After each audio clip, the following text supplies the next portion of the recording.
The revolution is real, it's live, and as some comrades say, it's lit, right?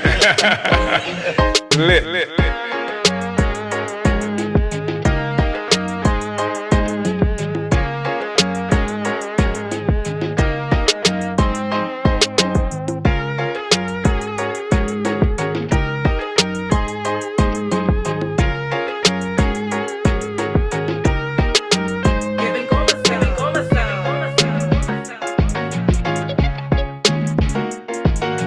Real, live, lit.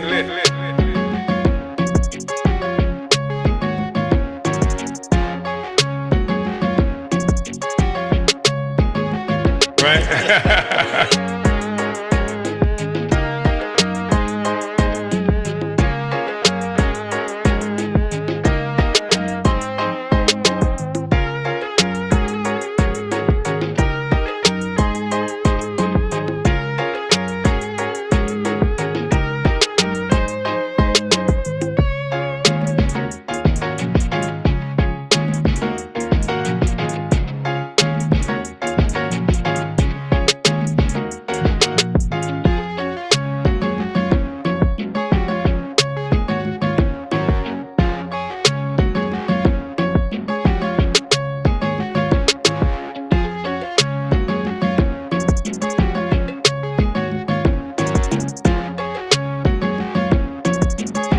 The revolution is lit.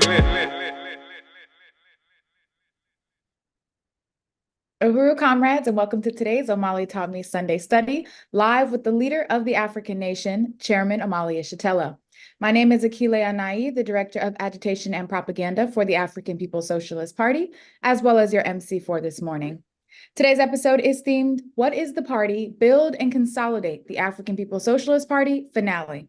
We complete this segment of this series of studies that discusses the significance of the founding of the party, the need for a party, the principles that inform and guide our strategy towards liberation, and the basis for the colonial counterinsurgency efforts we've witnessed historically and at present. This week, we'll finish reading from the document, Build and Consolidate the African People's Socialist Party, presented by Chairman Omali Yeshitela in 1986, beginning on the middle of page 46, where it reads, Within the party itself. We will read alongside the leader of the African Nation and worldwide African Revolution, Chairman Omali Yeshitela, then follow with announcements before opening it up for questions and answers with our live audience. This Q&A is special because we're taking questions related to the study subject as well as those regarding the world situation. Make sure to get those questions in so that we can add them to the queue early. And as always, we call on you to spread the word and build the Omali Taught Me show by sharing this study far and wide, liking this video, subscribing to our channel, and commenting in the chat. We are fully aware of the war being made on our right, not only to say what's in our interests, but for the people to have access to what we say. So thank you for taking this moment right now to like, share, comment in the chat section, put somebody else's name in the chat section. Let them know you need to be watching Omali Taught Me Sunday Study. Now, let's get started and welcome our leadership, Chairman Omali Yeshitela. Uhuru, Chairman. Uhuru, Comrade Director, first of all, let me appreciate you being here and the introduction that you've just made to this discussion on today. And I'd like to also just express my appreciation for all of the people who were able to come on. I think this is an important discussion that we are dealing with, and the question of the party, the significance of the party, is probably more important now than any time. We've just left a day where the former president of the United States has been, who's that?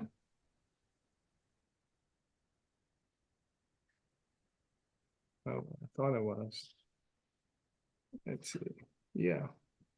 Has been convicted on 34 felony crimes, the first time such a thing has happened in the history of the United States. And while there are many people who hate this person in a country where, there's almost an even split within the society of supporters and opponents of this man, Donald John Trump.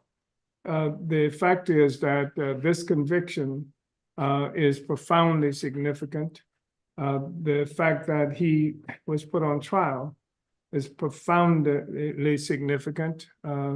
It is something that challenges the whole notion that has been put forth by the leaders of this country, the founders of the colonial state that's known as the United States.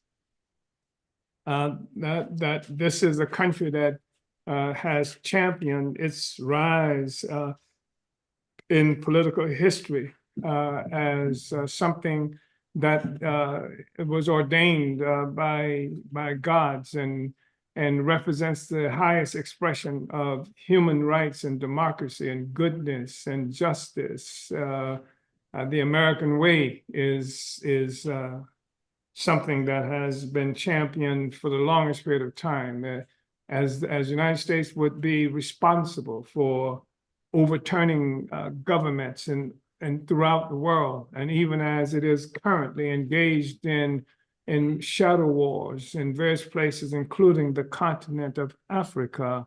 It has been able to, through the force of guns and things like that, define itself as this exemplary force in human history, and that would overthrow other governments and countries, and then show those governments and countries that had overthrown where it had created crisis as having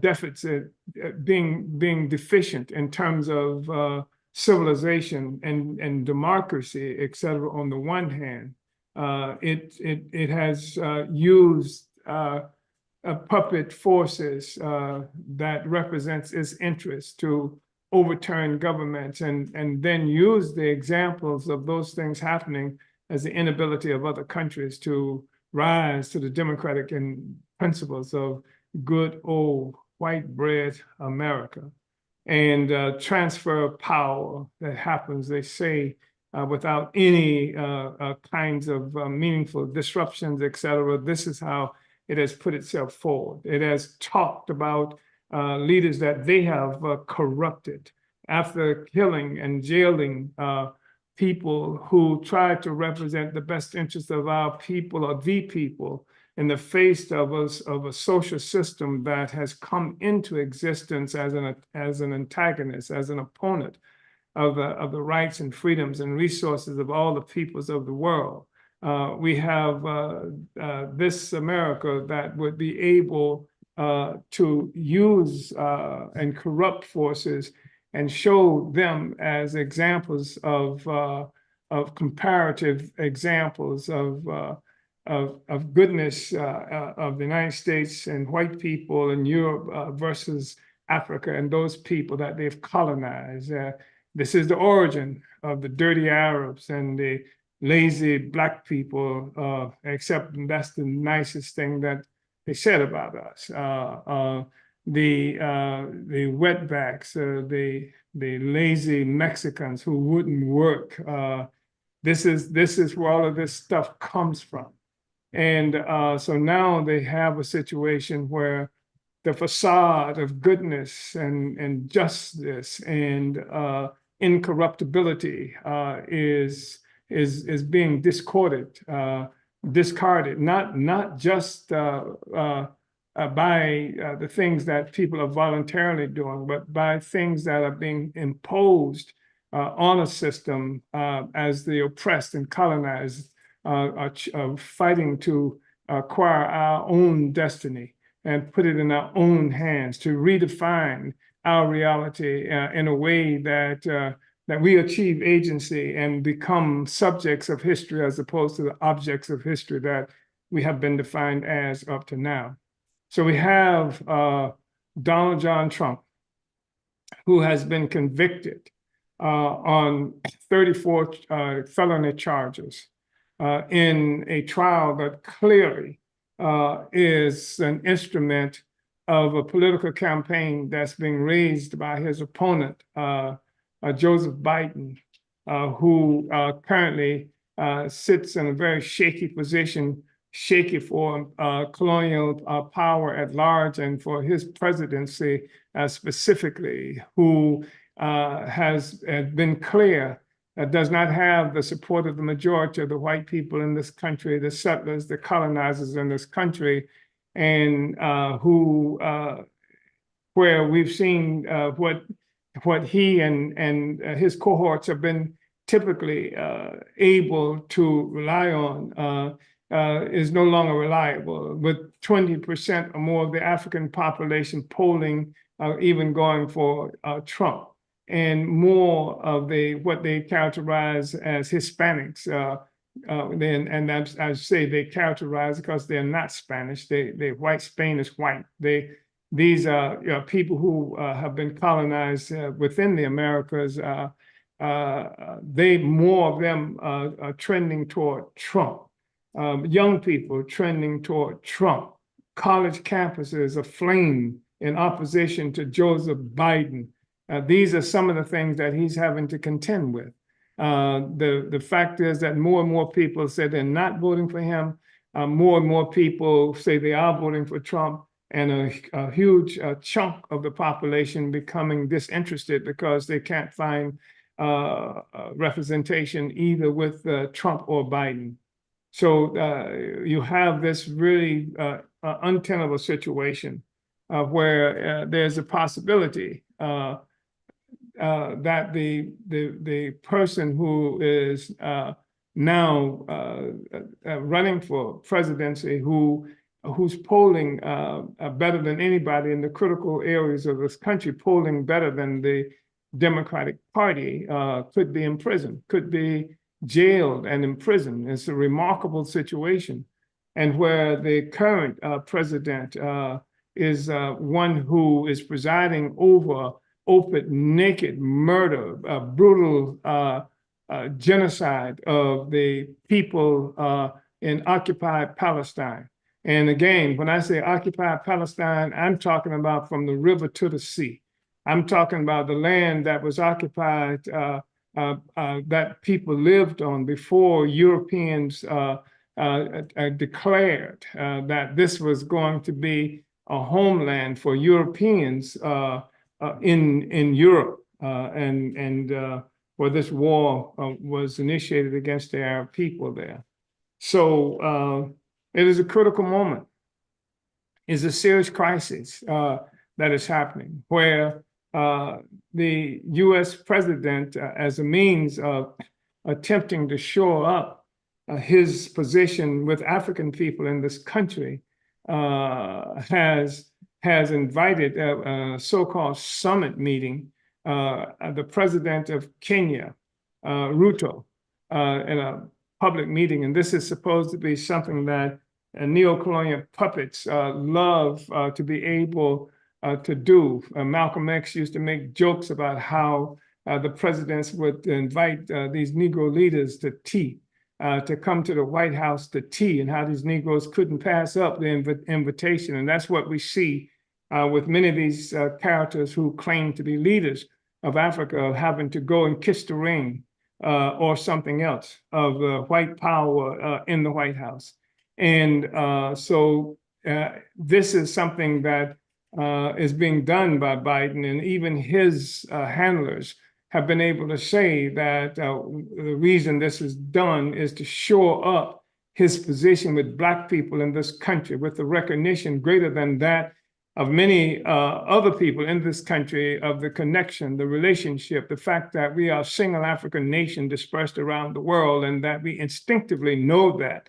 And so the assumption is to bring this person from Kenya, who's a sellout, like the other person who from Kenya, whose name was Hussein Obama, Barack Hussein Obama. So this is to be evidence of the fidelity of the love that the government that's killing us and that's attacked us in this country, and that on July 29th, on July 22nd, 2022, would attack the African Revolution as it expressed itself in this country, just the struggle of Black people here to be independent, to be free, to be happiness, and to have the return of resources that's been stolen from us, something that Biden has already said that he doesn't support when it comes to reparations and things like this.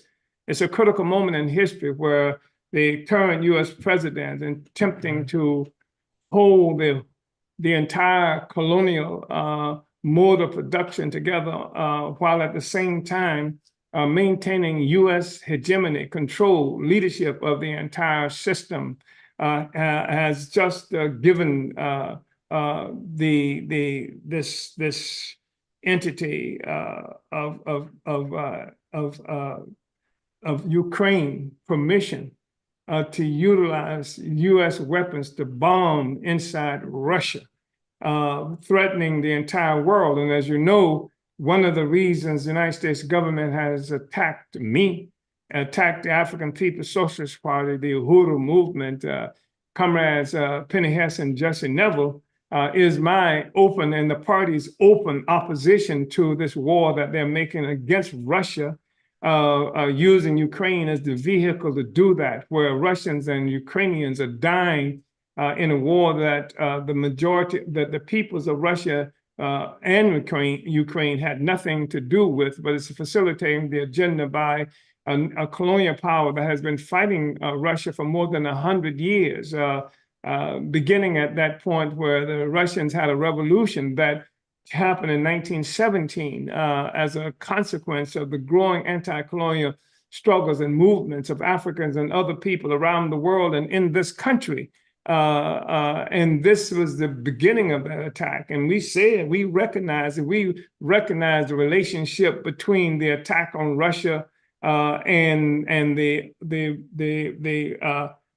fact that the Russians, under the leadership of Vladimir Lenin, refusal to participate in this colonial war to redivide the world among the white powers, and that world that they would have been redividing, including Africa and various parts of Asia and other places, and that this is the thing that had the United States make this war at that moment against Russia. And so that revolution happened in 1917, 1918. All the colonial powers, major colonial powers on Earth, including the United States and Japan, invaded Russia to try to overturn that government because it interfered with their plans for continued world domination based on the foundation of colonial oppression, extraction of value from the oppressed peoples around the world, the majority of us, by a handful of white bandits. So this is what we recognize when we talk about opposition. It's not because we're some what would you call it, Russophiles or something to that effect. It is because we recognize how this whole thing is constructed, and the foundation of our oppression and exploitation. So that's why they attacked us. And this is what we have now with the United States government continuing that, because despite the fact that Russia is no longer that Russia that was a communist Russia, that was an anti-colonial Russia as such, it is located in a place in Earth where it came into modernity, not like the rest of Europe through slavery and colonialism, but it came into modernity through revolution in the process that was opposed to slavery and colonialism. And so that has made a difference. It made a difference in even in a capitalist Russia, where the attitudes of Russians are different from my experience. And because one of the things they charged me with is having gone to Russia twice in 2015. Yes, I was there, and I was shocked when I got there, because the Russia that I saw was not the Russia that I had grown up believing existed based on what Zuckerberg and the others would allow people to see, and CNN and the rest of them. It was an entirely different kind of situation. And I had an opportunity to meet with the Russian people, and I had an opportunity to be in what we call subways in this country and hear the voice of Paul Robeson over loudspeakers singing the Internationale in Russian, even though Russia is no longer a communist country, and the Internationale was sort of like the anthem of the communist movement, but Robeson was Black, and that had a lot to do with it. And I saw Pushkin Square named for Alexander Pushkin, who a Black man who is recognized more or less as the father of Russian literature. I saw those things, and it's like the kind of things that they want to keep the people ignorant of. And so that was the basis. It's not because we love Russia or Putin. We have some positions that are extraordinarily different from them, but the place where Russia is in terms of this existing social structure and the arrangements that have been established as the basis for the continuing expropriation of value, the theft of our resources, and now Russia has become a factor there. And so we oppose that attack, because this attack that's being made on Russia using Ukraine as the vehicle to do that with. And what we see is also if you see 20% of Trump polling something like 20% in the African community, you are reminded that people have gone to Trump because they see no other alternative. Why would they be for this corporate guy, billionaire, who helped to raise all kinds of public animosity against these African people who charged with rape when this white woman in New York some years ago? Why would Africans be for this person? And they are, because they're against Biden. They're against what they see as an expression of U.S. power in our communities, in our lives, and what have you. It's because this is one of the things that's frightening too. And this is why they come and get us, because they know that the people are only going to Trump because they don't see an alternative to the Democratic Party. They oppose to what the Americans are doing to them. And so they go from this way to that way because the United States government makes sure that it murders, kills, jails, slanders, legitimate opposition, alternatives for our people. That's what the African people represents. That's what African internationalism represents. So I've talked too long about that, but I think it's really important, and it makes it makes it much more significant what it is that we're studying now. We are not doing this as some kind of empty protest movement. Our objective has always been to win our total liberation as a people who came into this relationship with what is now called the United States at gunpoint. We didn't come here looking for a better way of life. We came here in chains at gunpoint. And we have never been satisfied. Africans haven't been satisfied. Even if we've lost the memory of what it was that brought us here, we've never been satisfied with our situation here. That's why we've had magnificent movement. The most significant, outstanding movements in our communities have been those movements which have said that we shall do for ourselves. We shall be self-determining. We shall have our own country. We shall say and believe and fight for Africa, for Africans at home and abroad. We have maintained that. That's never been destroyed. And that's why they would attack us and et cetera.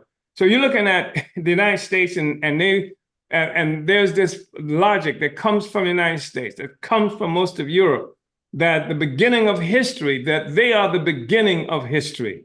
When the fact is that they are newcomers to human history. They are newcomers here.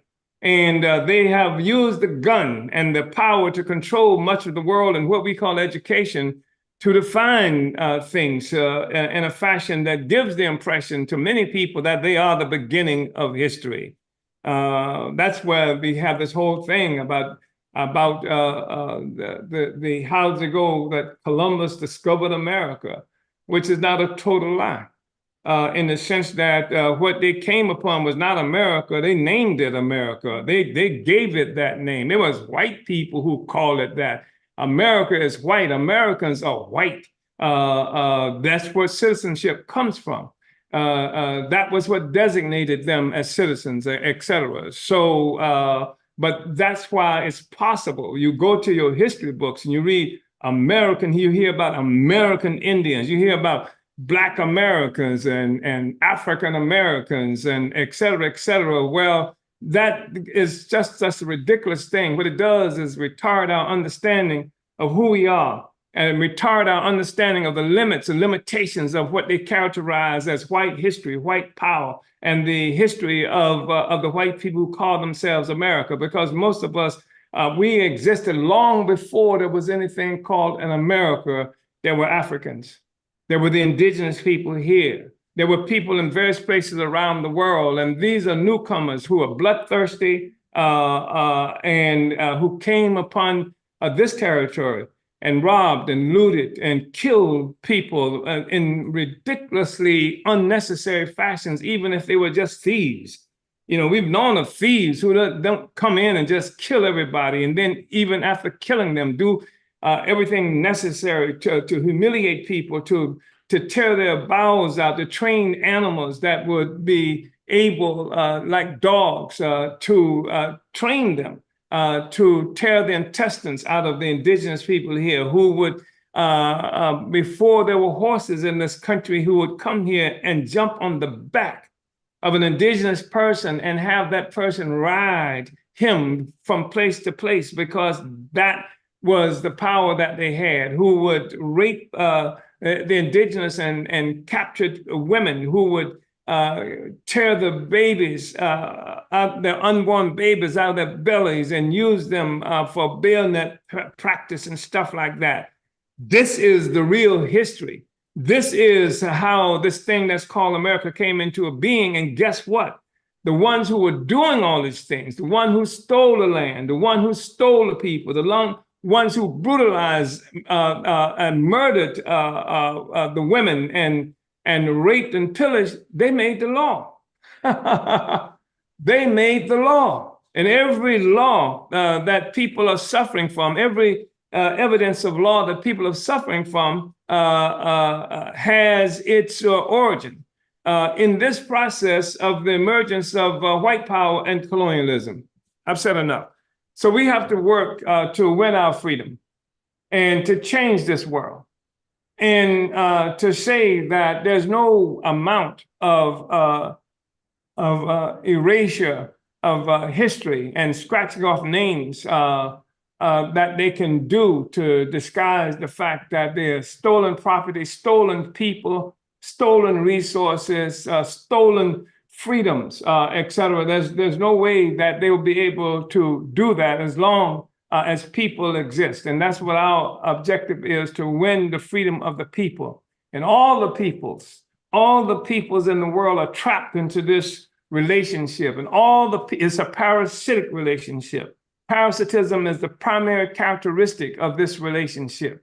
And all the peoples on the planet Earth are trapped in this relationship. The white people who have been conned into this relationship through eating our food and through using our labor and our stuff like that, are trapped into this situation as well. That means to the extent that they are able to hang on to this illusory kind of power and goodness, to the extent that they continue to do that, their fate will be the same as the oppressors, as the white rulers.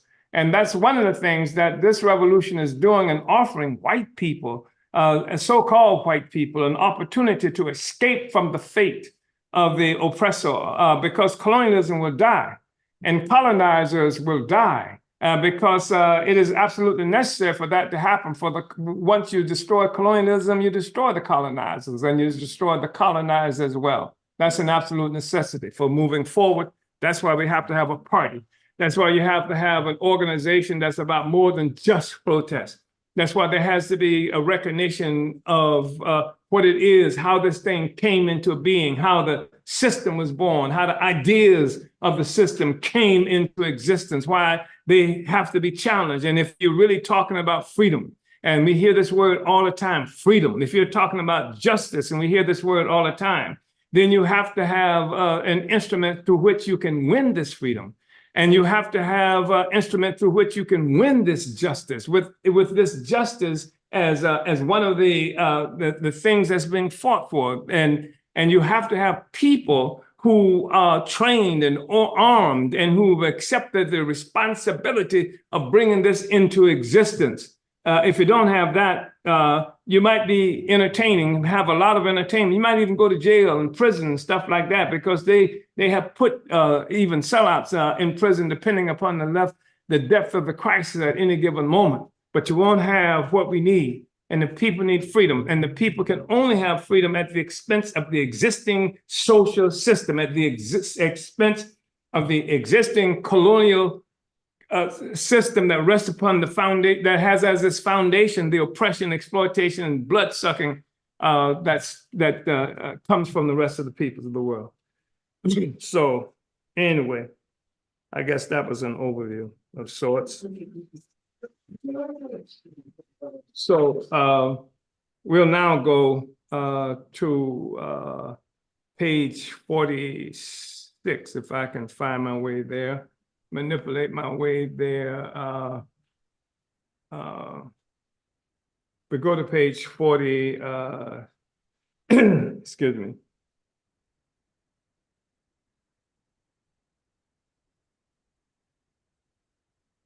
Somebody very clever is I'll start from here. So we start at that section where it's the first full paragraph following the bold paragraph on page 46. And it reads, within the party itself, our strength is found in our collective leadership, in the process of discussion and struggle, which allows for full elaboration of the question and maximum participation of the party members. This is a part of the democratic process of the democratic centralism, because there is no democracy or if the masses are ignorant. The people have to be informed, have to know what things are about to be able to participate in the discussions and say, this is what we're fighting for, this is what we believe in, etc.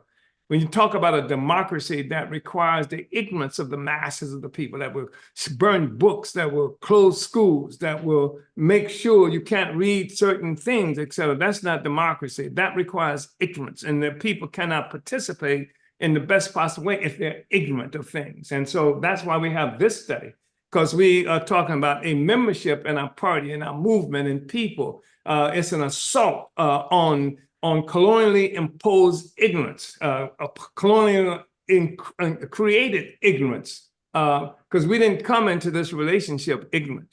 It's ignorance as a consequence of what colonizers have done. The colonizers didn't just kidnap us for work. The colonizers kidnapped us and stole our technology as a part of that as well, and then denied us access to the technology. This is the relationship that we are talking about that must go.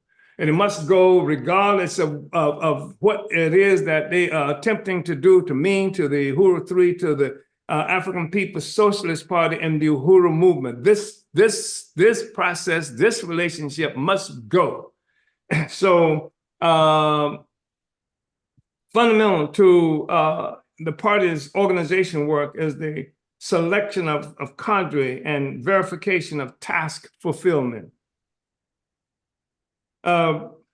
Writing on the significance of cadre, Le Duan, the great Vietnamese leader and revolutionary, had this to say. This is Le Duan, quote, after the party has worked out a correct political line, organizational work in general and cadre work in particular are decisive factors for success in the revolutionary task. And this is important because I want to say one of the things that makes everything we're doing now so important is because there are a lot of people who are much better than we in terms of getting likes and views on Facebook and other kinds of what do you call it?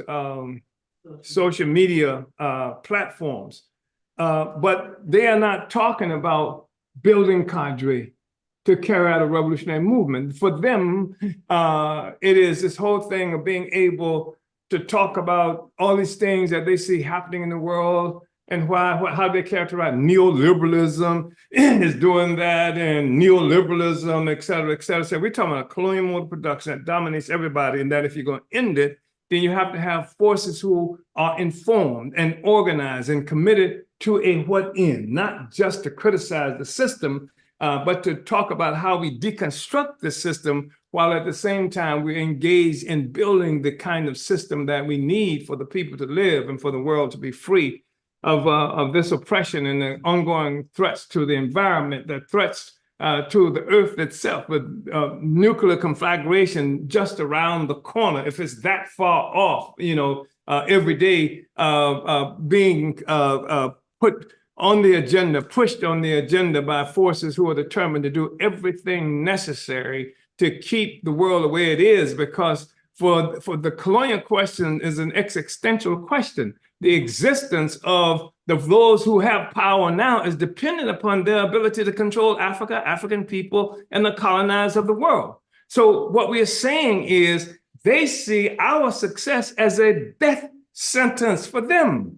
So that means nuclear war doesn't mean a damn thing to them, because they're facing death anyway if they see the success. When I say death in this instance, I'm not just talking about some president being strapped to an electric chair or strapped to to be in some death chamber where they would be injected. I'm talking about a social system. It's in a severe state of crisis. So we have a responsibility here, because we know. Can we do something a little bit just about the weather in here? Is anybody else experiencing the sauna? Okay. So here is I want to go back to Lizuan, to the quote again, and you should have access to this. We're still on page 46. We haven't gone that far.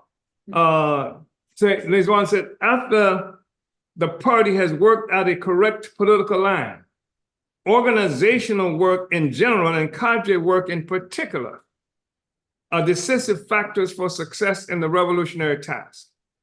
Cadre policy, if it is to be correct, must proceed fully from the requirements of the revolutionary task. The revolution needs a contingent of cadre who are equal to their political task. A contingent of cadre equal to their political task, with regards to their number and quality, as well as to their composition. A contingent of cadre capable of fulfilling to the highest degree the requirements of the political task in each period. That's one of the things, isn't it, that makes the participation of current deputy chair so significant. Because that's what she requires in all of the organizational work that she has responsible for, and that permeates much of the work that we're doing and set terms for how we are doing things. Complete loyalty to the ideas of socialism and communism, to the interests of the working class and the nation, in the political line of the party, the severest sense of organization and discipline, close contact with the masses, and the ability to fulfill the task assigned. These are fundamental, unvarying requirements in the qualification of cadre in whatever period. This is Lizuan again. So obviously cadre are the guiding forces of party leadership. It is equally obvious that the success of any party work depends on those to whom it has been entrusted. Therefore, the selection, placing, and training of cadre form the basis of the organizational activity of the party. Let's say it again. The selection, placing, and training of cadre form the basis of the organizational activity of the party. The fact is that no class in history has gained power without producing its own leaders, its own advanced representatives, its own cadre, which are capable of organizing and leading the movement.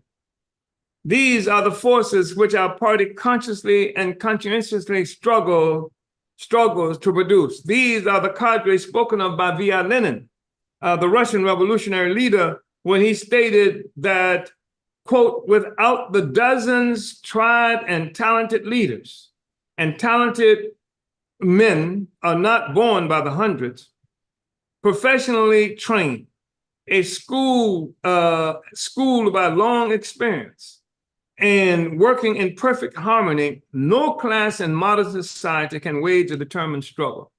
That's a profoundly significant statement that we have to recognize. That should inform those who have the responsibility of training cadre, of responsibility of organizational maintenance and things like that. This helps to tell us why we are so particular, so serious, so disciplined about what it is that we are looking for in terms of our cadre.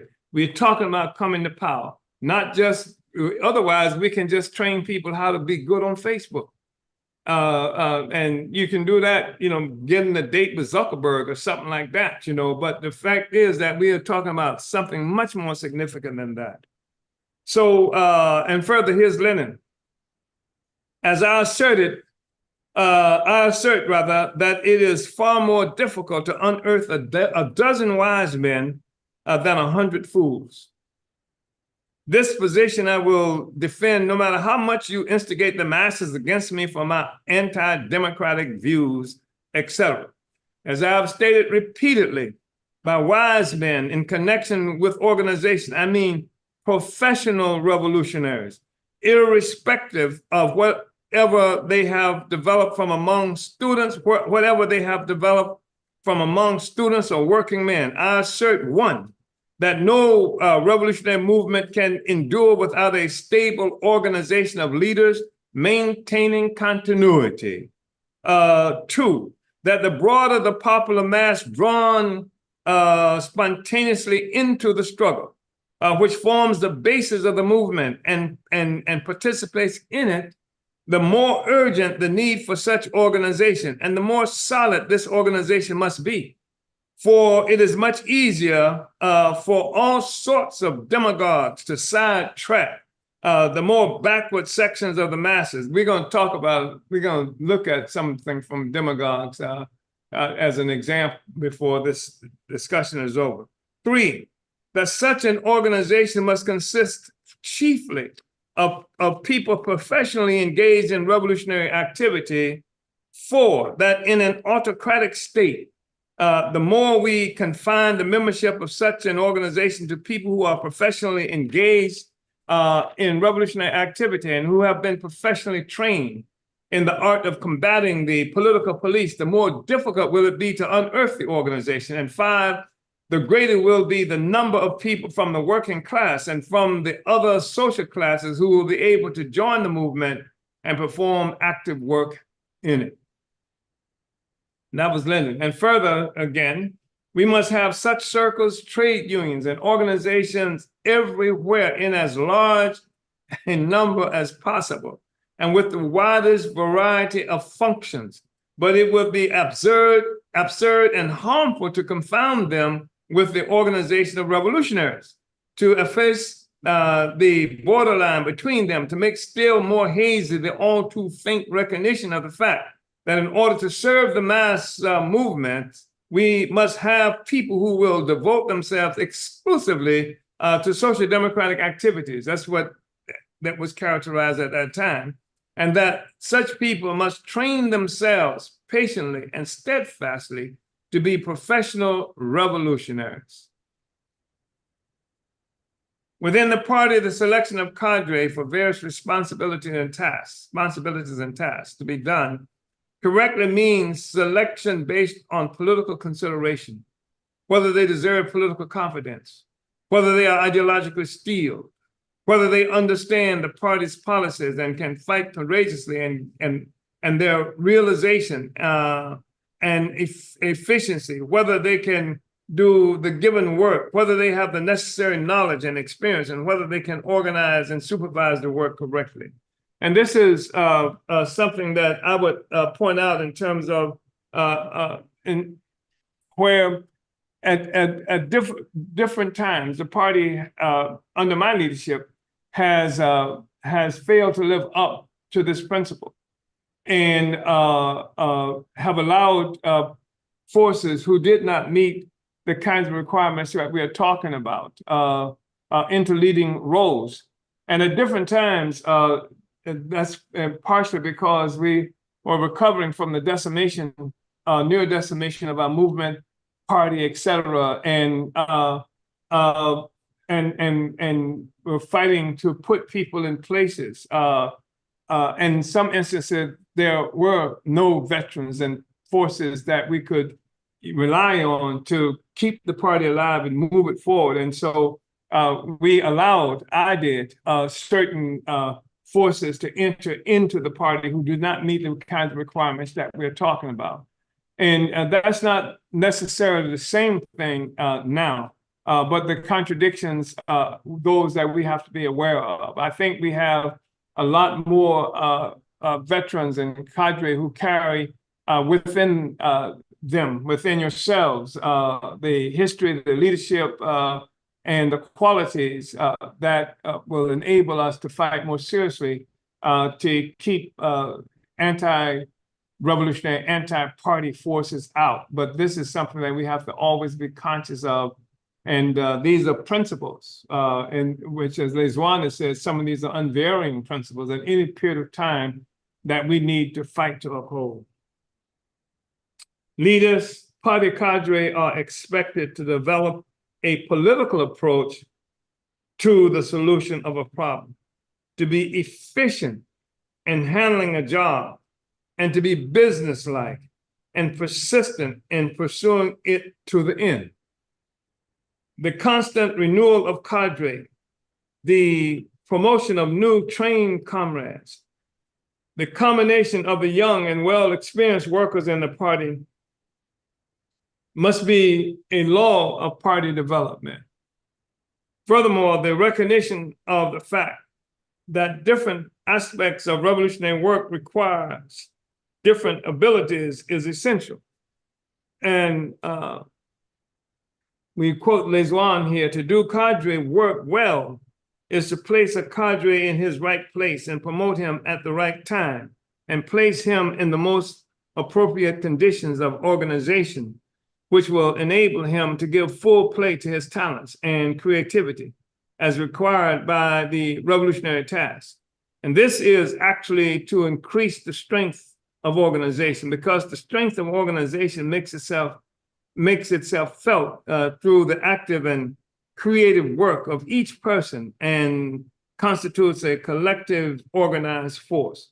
And, while, I'm self-critical, like for some of the selections we've made in terms of cadre and people we brought into the party, and because we have brought them in without them having all the qualities that's been defined here. All of them have not been reactionary. All of them have not been failures, because there are some people who came to be incredibly powerful leaders of our party who came in.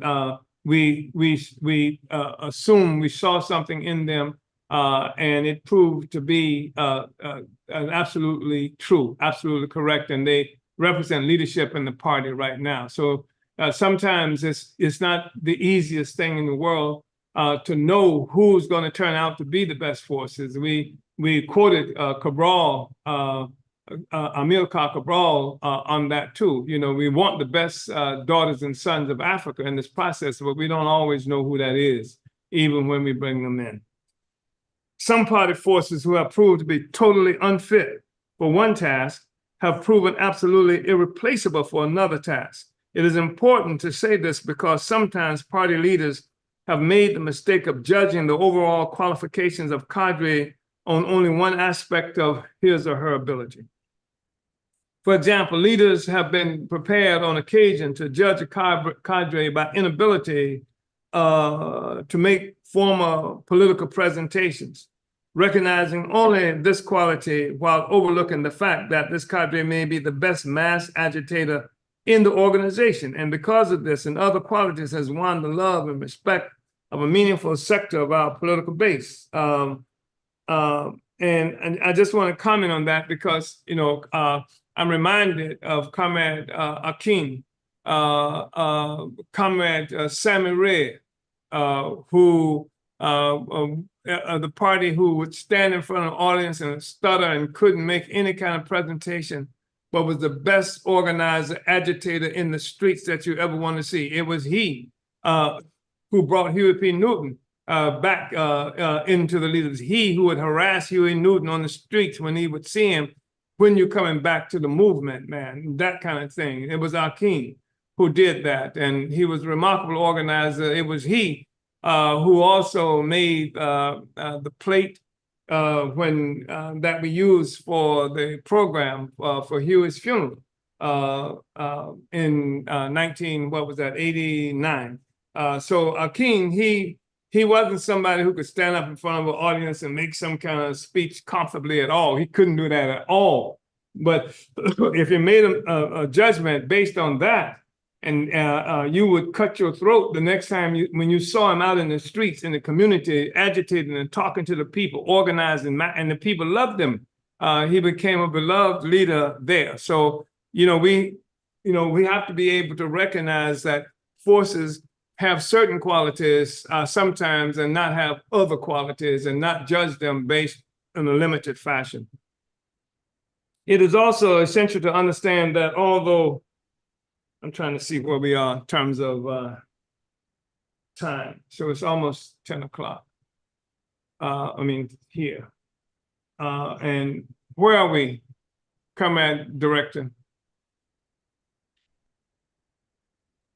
In terms of time? It is also, time. I would say we have about until 11:20. Okay. Or Good. Okay. It is also essential to understand that although the party, 11:20 Eastern time, 10:20 our time. About 27 minutes. Okay. Let's see. It is also essential to understand that although the party has the fundamental responsibility for providing training for cadre development, it is experience and practice, the day-to-day struggle for the cause and politics of the party that will prove decisive. And that's one of the things that makes the Burning Spear so important, because going out and talking about the spear and talking to people on a regular basis, that turns every member of the party into a leader and gives us the opportunity to be able to express, defend the party's views, and then win people to a greater unity with us. That's fundamental. That's every day people are gaining greater capacity, and the party is growing stronger as a consequence of doing that. The source of strength in our party cadre is found in ideological training.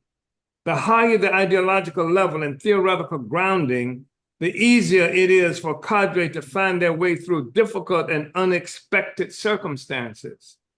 Firm ideological conviction, and that's one of the things that distinguished us when so-called intellectuals and what have you, so-called Black leftists, we saw them cringing and ready to wave the white flag with the white people's selection of Barack Hussein Obama. They threw them into a tizzy. They had no idea how to handle this question because they had race nationalist politics. They had racial politics. They didn't understand the colonial question. And it didn't matter who it was that presided over the system, what the complexion, how they looked and what have you. You understand the structure, nature of this system. You understand this responsibility to African working class through its revolutionary leadership to achieve the power to govern. Then when you see whoever it is, whatever their complexion, representing white power, representing the colonizer, ascending to some positions of power, then you have to be jealous of that. As a movement, you have to say that's not right. That can't happen. That the people have to have the power, and the people have the power through what? Through their own revolutionary organization of the African working class. That's what you do. But without that, when you see this phenomenon, you don't understand it, or you are like some people we saw, like what's his name, the Leroy Jones, Amiri Baraka, etc. It's sort of there, but by the grace of God go I. And I think that's what happened to many of the Black leftists, many of the Black communists, many of the Black nationalists who were motivated in the first place of coming into organization and movement by the fact that despite all their genius and everything they had, that they couldn't make it anywhere inside the society, and that radicalized them and made them took them into the movement, etc. And then the first evidence that it's possible to deal with this in the system itself. You see a collapse of that. You see them folding and going to the system, and that's the kind of thing that we saw with many of them. And then after it didn't work out, now you see many of them creeping back, to the movement and planning. They never had that position anyway, So. From firm ideological conviction, boundless devotion to the party's cause, to the ideas of African internationalism, communists. We said communist Pan-Africanism during the last stage of imperialism are the important features of the leadership of APSP cadre. Ideological consciousness cannot be judged by words alone, but by practical deeds as well. The experience of the revolution and the party clearly reveal that sometimes revolutionary words are used to hide reactionary motives. Ain't it the truth?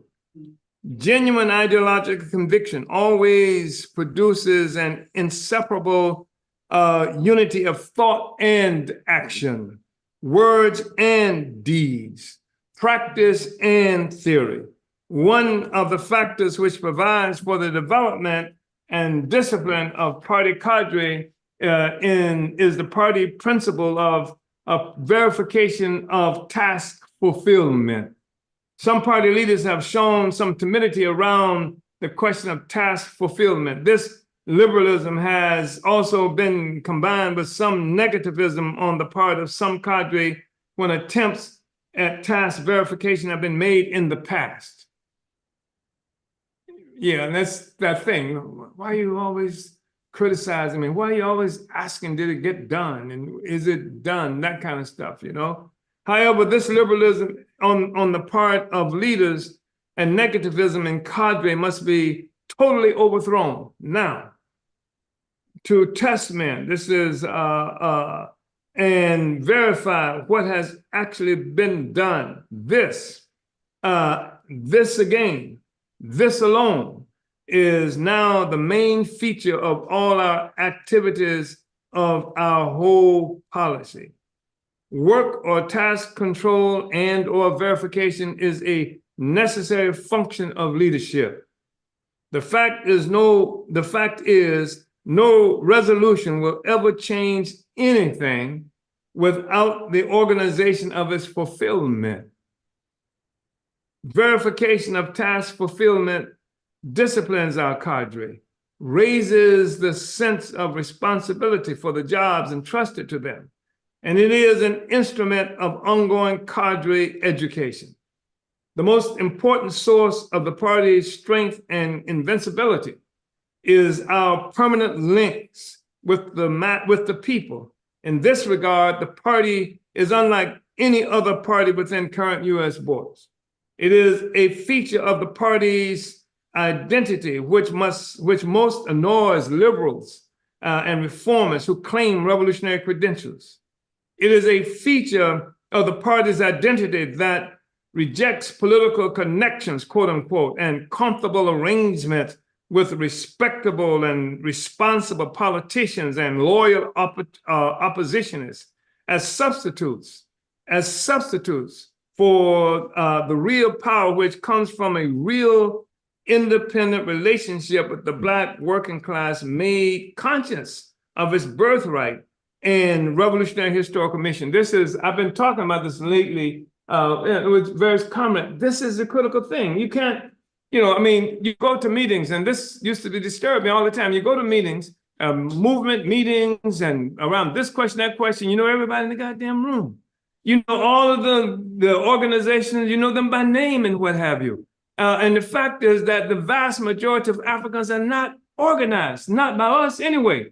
At best, they're organized in the Democratic Party or some other entity like that. We have to bring the masses. We have to have this connection with the people. That's where the power is. It is not with the politician or this or that, et cetera, et cetera.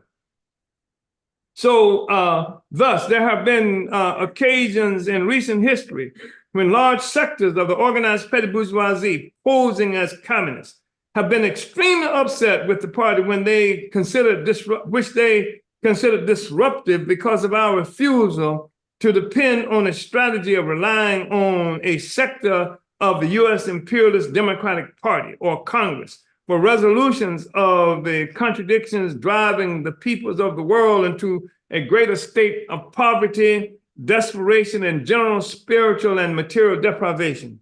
Instead, we have always chosen to rely on links with the masses, regardless of how difficult it has been to reestablish such links with a demoralized and disorganized working class sector of our community subsequent to the defeat of the Black Revolution of the 1960s. Hence, even at the various petty bourgeois, as the various petty bourgeois so-called communists of all nationalities were attempting to forge ever deeper, ever more embracing relationships with the liberal bourgeoisie through the so-called Rainbow Coalition sector of the Democratic Party, the APSP alone, except for allies won in the independent leadership of the revolutionary Black working class, was able to deepen our links with the masses who were becoming increasingly active because of our leadership. Hence, in November 1984, after a hard-fought electoral campaign, which saw liberals and conservatives united with the entire white and so-called multinational petty bourgeois communist movement, after the local, state, and international bourgeoisie in the form of Kaiser and Clorox corporations spent hundreds of thousands of dollars against us, we were able to win 25,000 votes in Oakland, California, which translated into 20% of the registered voters for our land reform, community controlled housing law. In March 1985, the party ran a candidate for city council in St. Petersburg, Florida, against a petty bourgeois neo-colonialist Black incumbent without any support except that which recognized the leadership of the Black working class. Again, in losing the election, we won 20% of the vote with a total of nearly 12,000 votes. In April of 1985, the party initiated a boycott of the mayor's election in Oakland, California, because of the unwillingness of the mayor candidates to unite with the People's Democratic Platform, which would have provided for basic democratic rights for our people. This boycott resulted in the lowest turnout for a mayor's election in the history of Oakland's election, with only 18% of the registered voters participating, revealing growing links between the party and the masses who are beginning to be more selective in utilizing the bourgeois democratic electoral process. In June of 1986, the party again, along with the entire petty bourgeois communist movement of all nationalities in bed with the Oakland neo-colonial puppet government, went up against the capitalist colonialist white ruling class in the electoral arena. Again, both capitalist parties, Democratic and Republican, along with an assortment of white nationalist communist, white nationalist community and merchant organizations, joined with the American Communist Party and other such organizations in opposing the interests of the colonized Black working class. In June, we attempted to win the community controlled housing law in Oakland again, as well as advance a candidate for the Alameda County Supervisor's race against a candidate sponsored by Congressman Ronald Dellums and supported by the white ruling class in Oakland.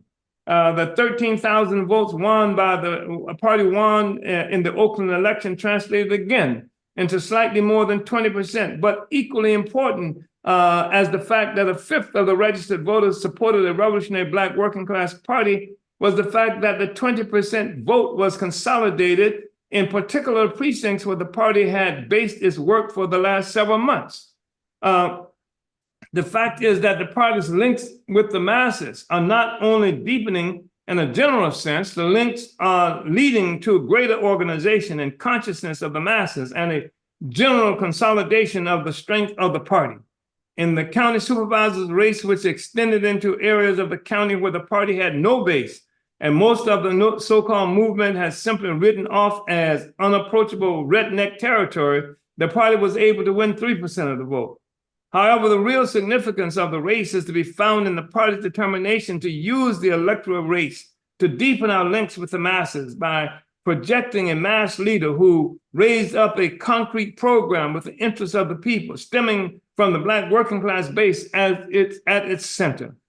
While the big bourgeoisie or the white ruling class proper has correctly understood the growing influence of the party due to this incessant deepening of our mass links, the petty bourgeoisie, and especially Black petty bourgeoisie, communists, precisely because they are inherently incapable of depending on the mass of Black workers as the source of revolution, and likewise see a peaceful transfer of power through the electoral process as the only legitimate method of struggle, have seen the loss of these elections as defeats for the party and the Black revolution. Where are we?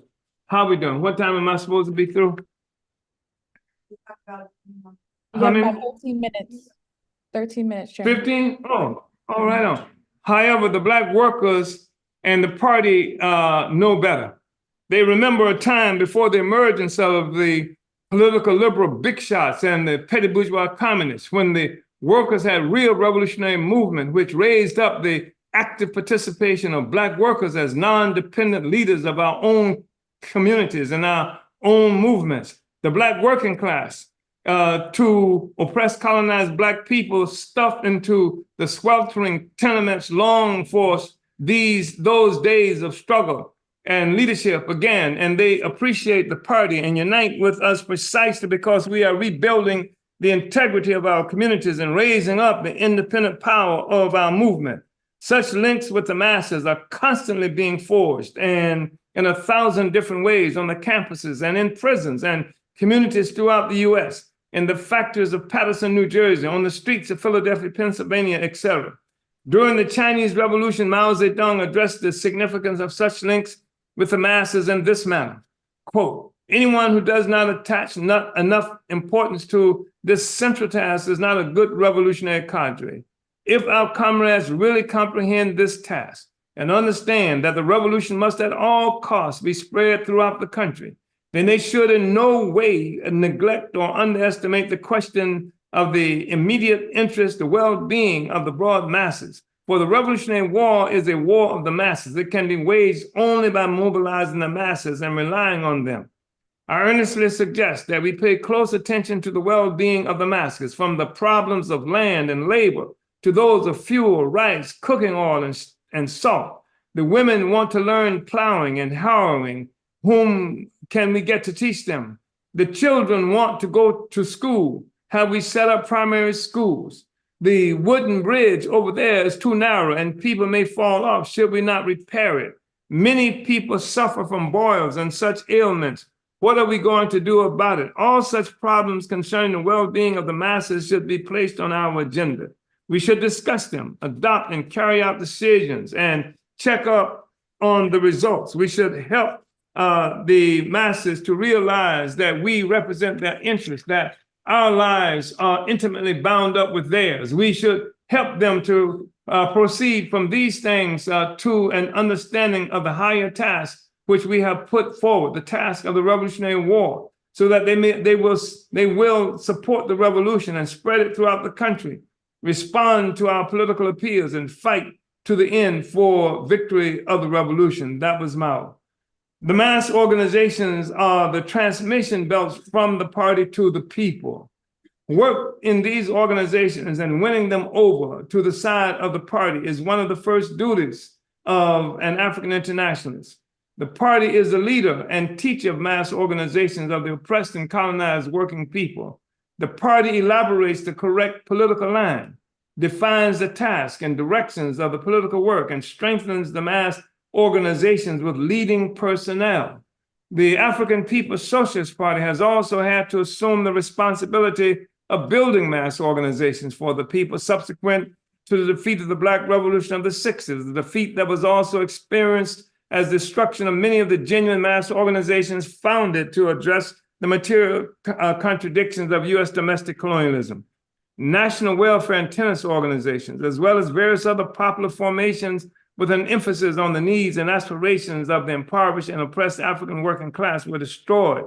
And most of the mass organizations which followed their destructions were supported by a sect of imperialism and competed with the revolutionary anti-colonial needs of the people as were represented in previous mass organizations. Hence, it has been the responsibility of the party to build mass organizations which can address the needs of the people. These organizations have been built on local, regional, as well as national or US-wide scale. They have represented tenants, prisoners, culture, students, as well as the general interests of the colonized African working class and people. The basic methods of party leadership in the mass organizations are persuasion, education, ideological influence, and the development of the initiative of the organizations in every way. The line and influence of the party in the mass organizations come as a result of the African internationalists who work in them. Each African internationalist is also expected to conduct work among the masses. The fact is that everyone can win others to African internationalism if the agitator or propagandist can approach her or him in such a way as to transmit African internationalist ideas. If an organizer, a party cadre, an agitator speaks in a language he or she can understand and makes use of facts of ordinary life, which are known to the colonized African being addressed, that African can be won to African internationalism. As the party moves to complete the Black Revolution of the 60s, to deepen and consolidate the revolutionary process, the struggle for political independence, African liberation, and socialism, its very existence provides a solution for the greater problem of that magnificent revolutionary period. That problem was the absence of African Internationalist Party, a party whose communist principles and revolutionary ideology were based on historical materialism, the science of society, based on the oppressive reality of African people, and forged and tested in the struggle to raise up the African working class as the leader of the revolutionary process reflected in our basic party line. All our work is guided by our understanding that our struggle for national liberation within U.S.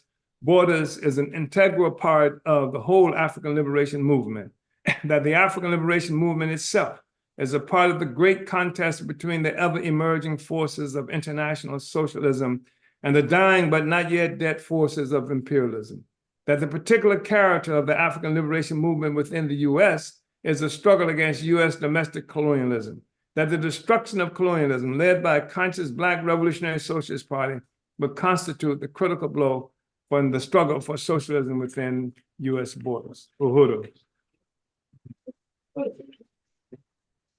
Uhuru. So, Uhuru. Uhuru, Chairman. I'm sorry, were you about to say something else? No, I'm Right. looking to you for leadership now. All right, right on, Chairman. Well, we got through this whole document, so I'm very excited and really want to salute your leadership and just this really incredible section, which makes it very clear what the task at hand is. For members of the African People's Socialist Party, and as we put the state on trial, there's so much in here. We talk about like things that we submit, as proof of, this has been our position the entire time. And just, even that section regarding electoral politics and the use by the African Revolution through the party of electoral politics. I mean, just really, really profound. So I just really want to salute your leadership again and want to encourage comrades to go ahead and put your questions inside the chat because we are going to take the time right after announcements to deal with those questions. And I just want to really encourage the continued study of building Consolidate the African People's Socialist Party by certainly members of the party itself, our mass organizations, and those participating in this study right now, that this is a very important document that informs not just the period that it was introduced, but the period we're in right now. And comrades have access to the study materials. It's been included in the comment section. So just make sure that you continue to study Build and Consolidate the African People's Socialist Party. So again, comrades, we're going to open it up for questions and answers now. We do have some questions that have already come in. We'll also be taking questions that came in from the recent pop-up live that the chairman did around the Trump verdict on this past Thursday. So we'll take some of those questions. If you have questions related to that as well, if you were not able to look at that pop-up live, you can check it out on the Burning Spear TV and the chairman's Facebook page. And we're open to questions, in this session, dealing with those things as well. So let's go ahead and look at our announcements. And first is to join the counteroffensive to stop the FBI attacks on the African People's Socialist Party and the African Liberation Struggle. Drop the charges against the Uhuru 3, sign the petition, sign the emergency response pledge for immediate text messages regarding the trial, read the court documents, and complete the Uhuru 3 trial commitment and volunteer form. Go to handsoffuhuru.org.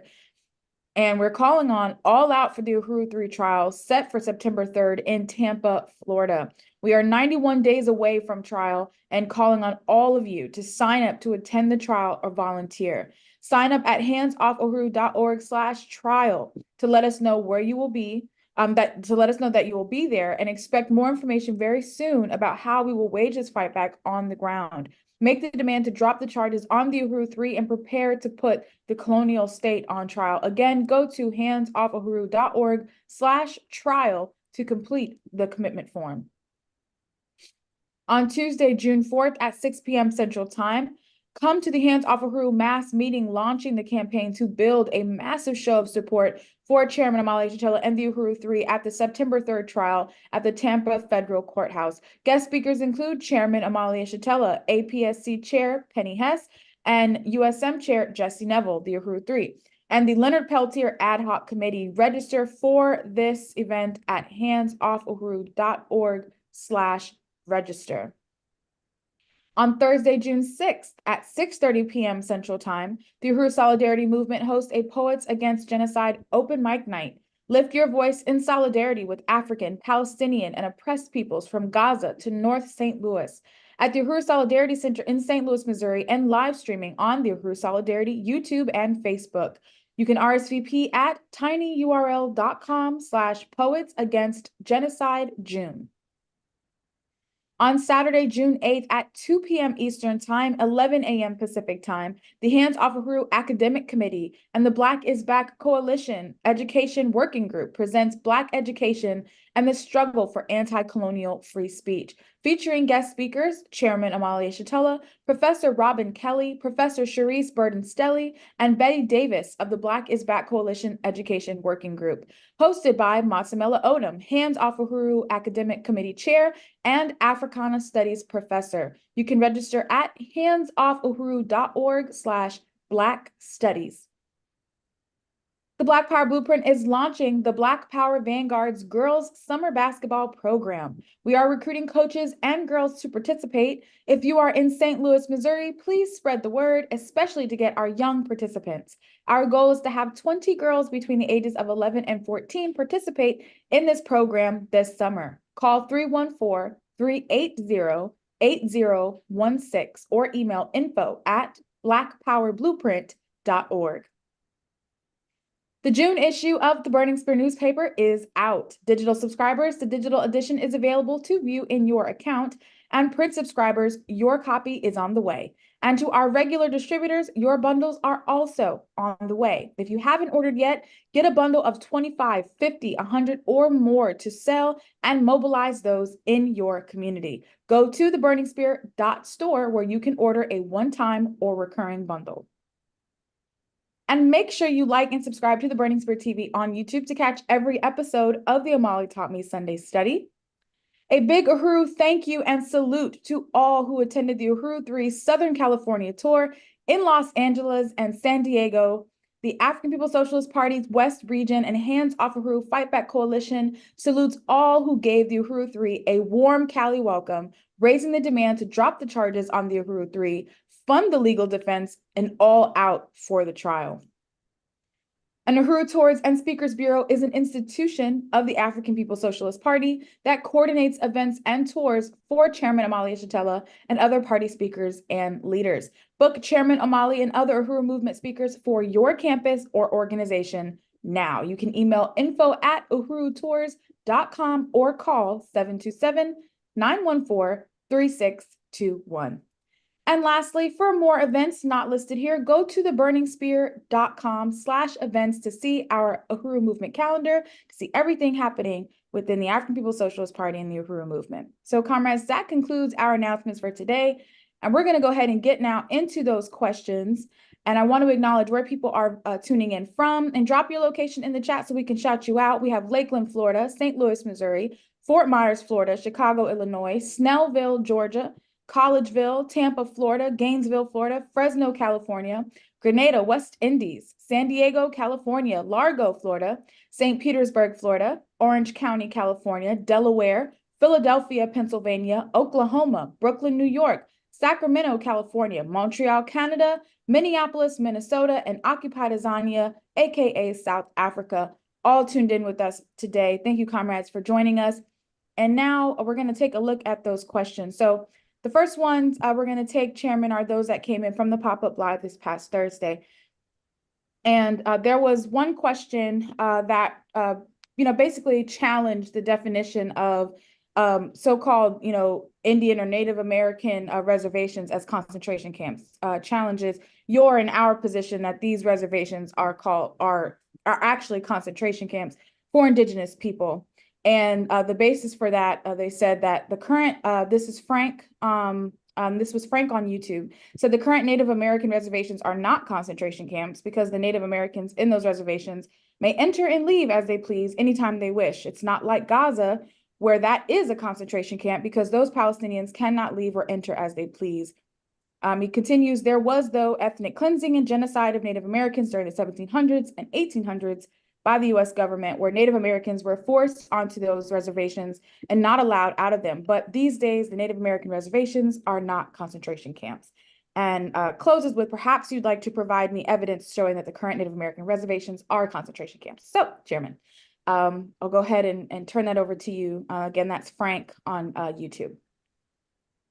Yeah, Frank Perez, we've seen him before, and we've been rather tolerant at his interventions, which only designed to really undermine our position, has never come with an honest participation or intervention. And this is just one expression of it. There are several others and various other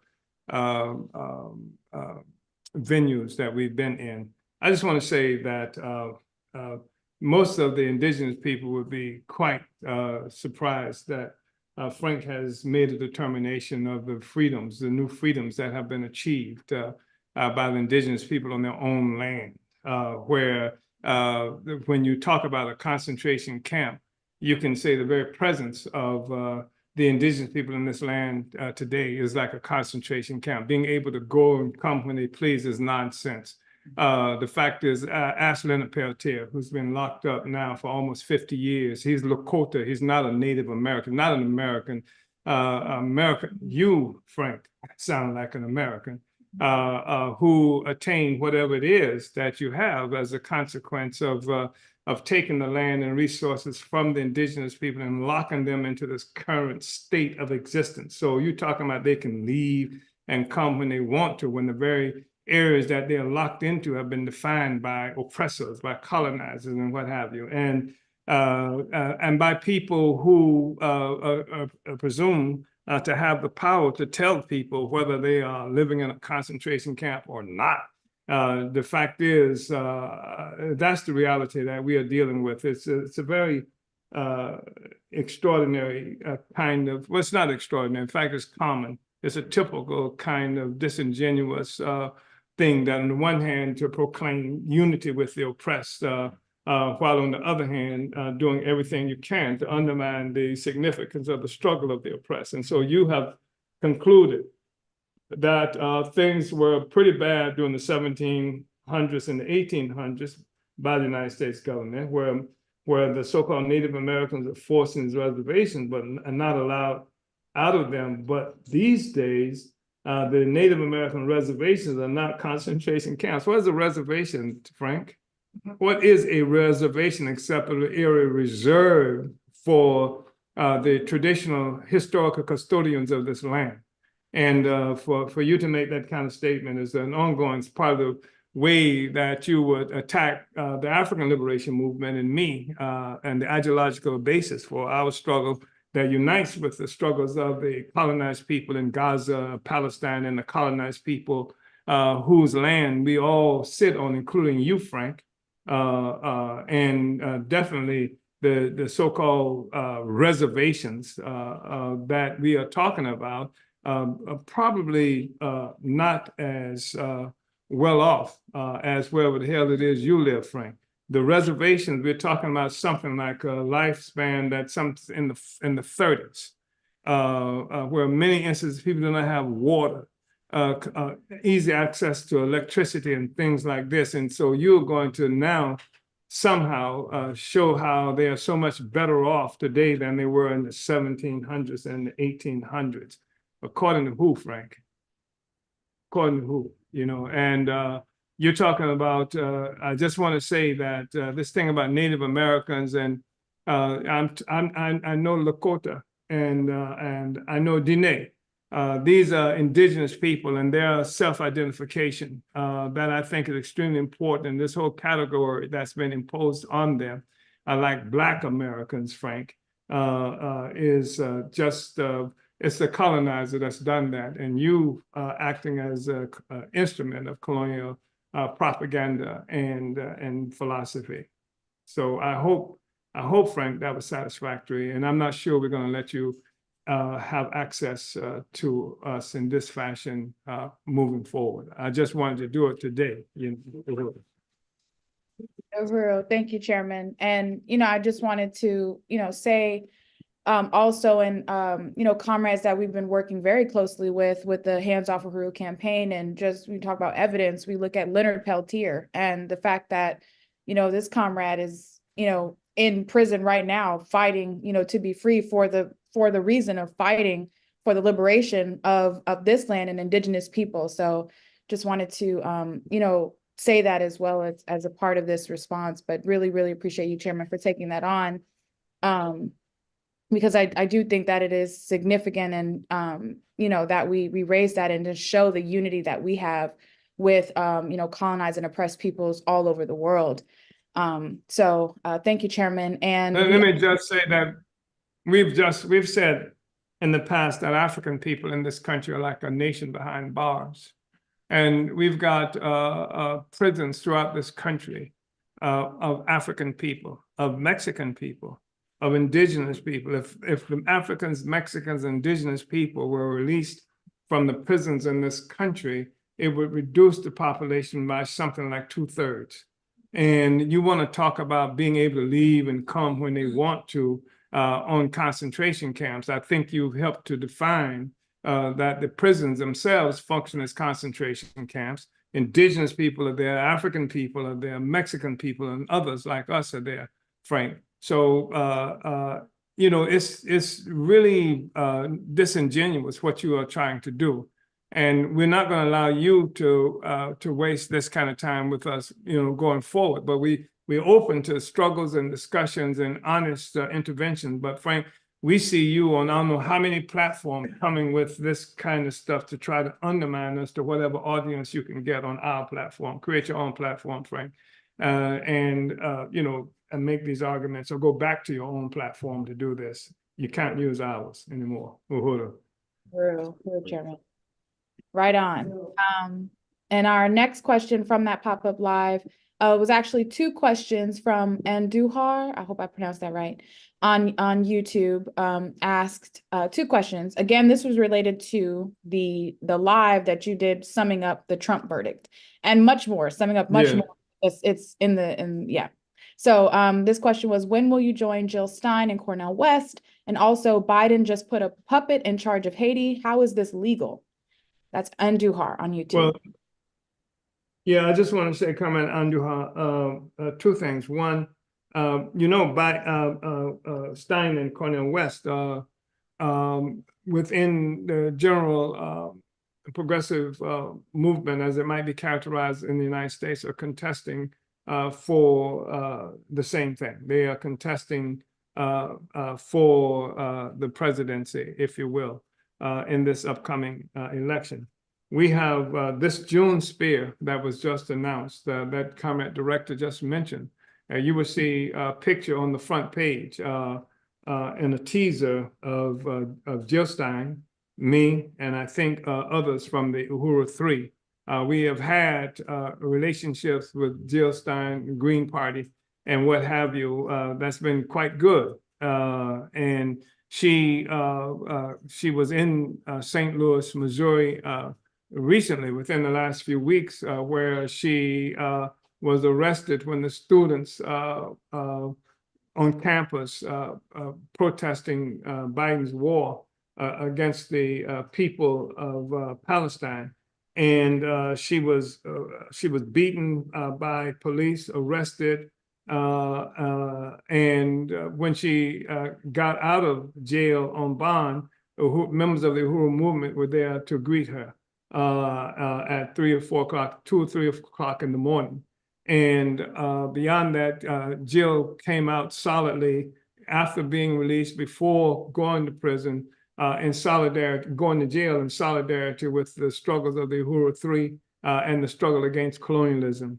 I know on one occasion, Dr. Cornel West did make a statement supporting the Uhuru Three, supporting me against the charges by the FBI, denouncing those attacks on us, but we have been unsuccessful in getting the meeting with Cornel West that they had talked about.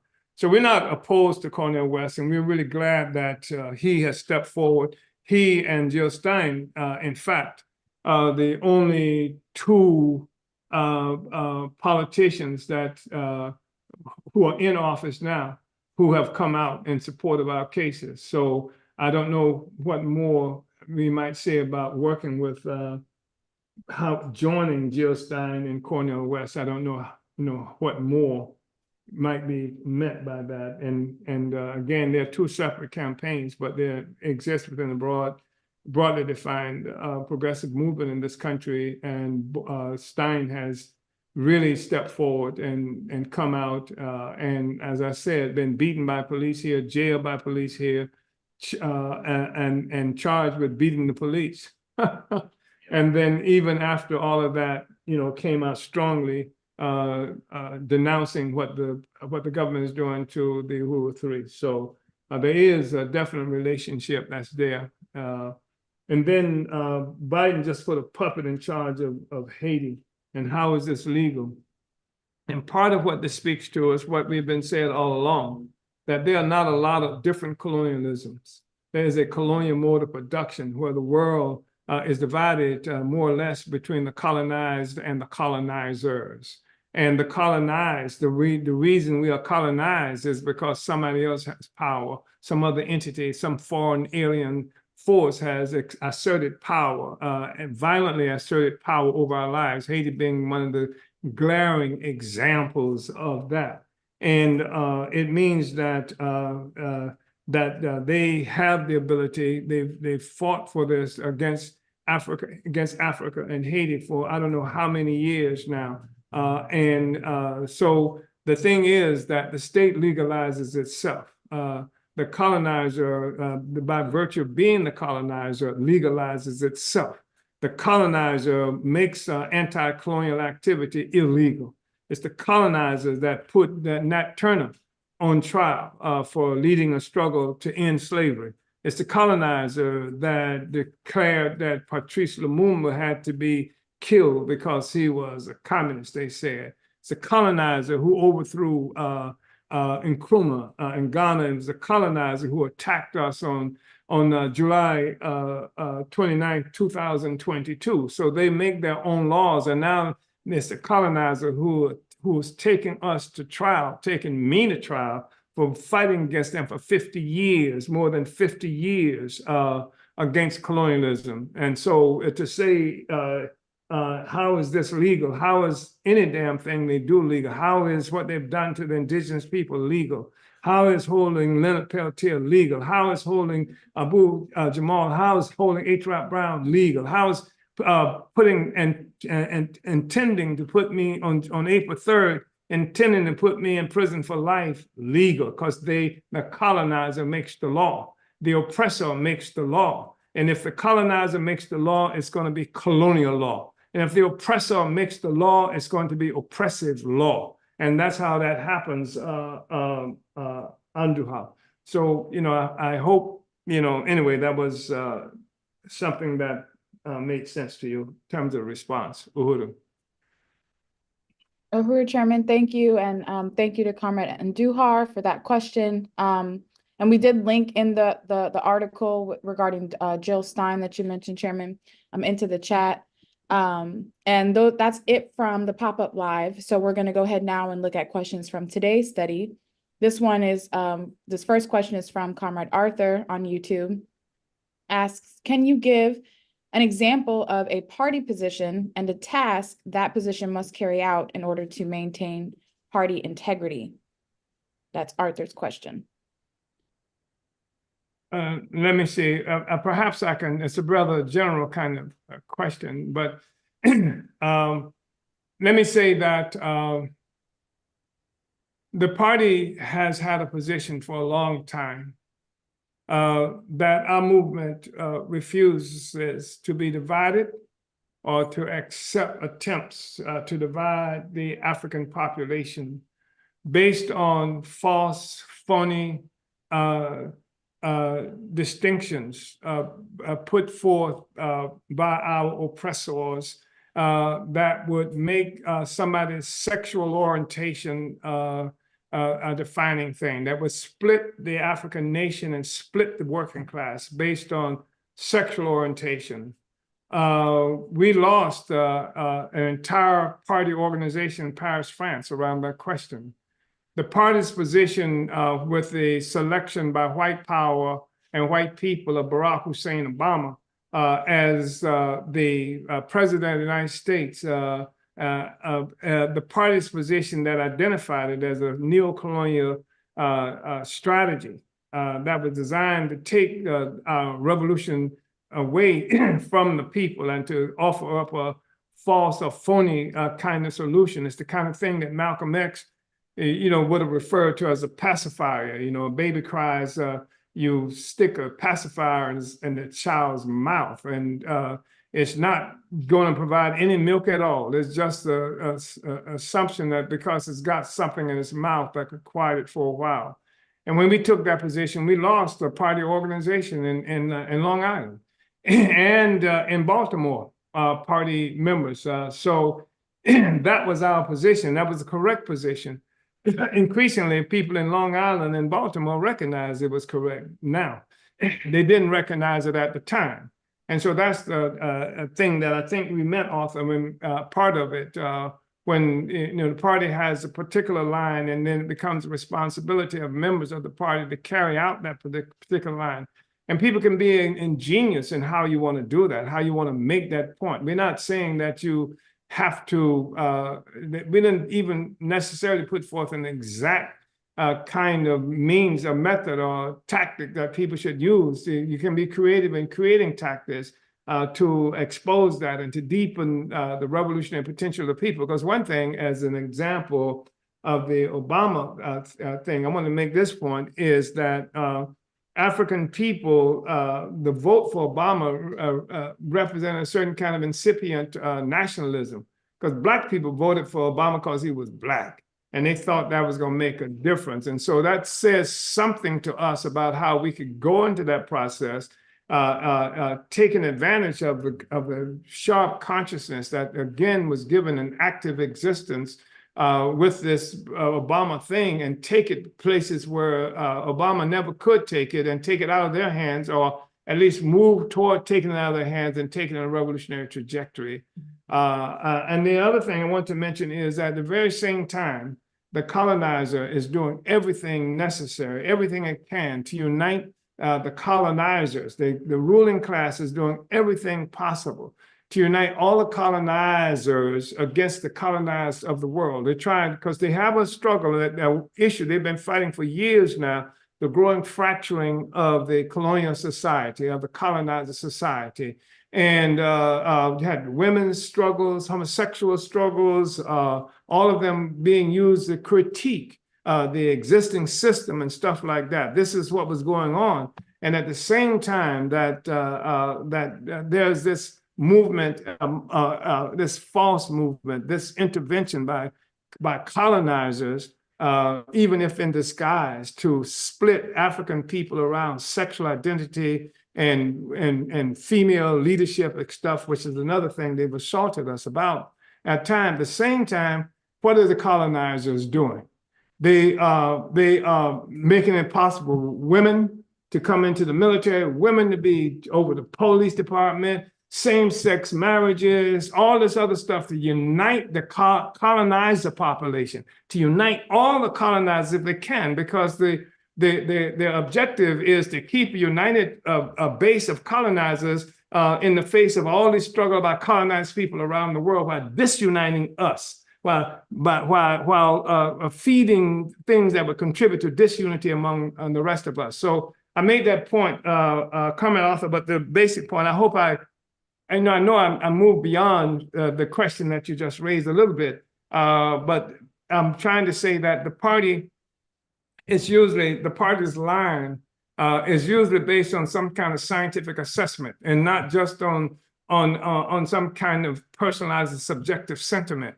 And the party's line is one that's been forged throughout all kinds of processes, including congresses and various kinds of meetings and what have you, and that we're all held to this political line.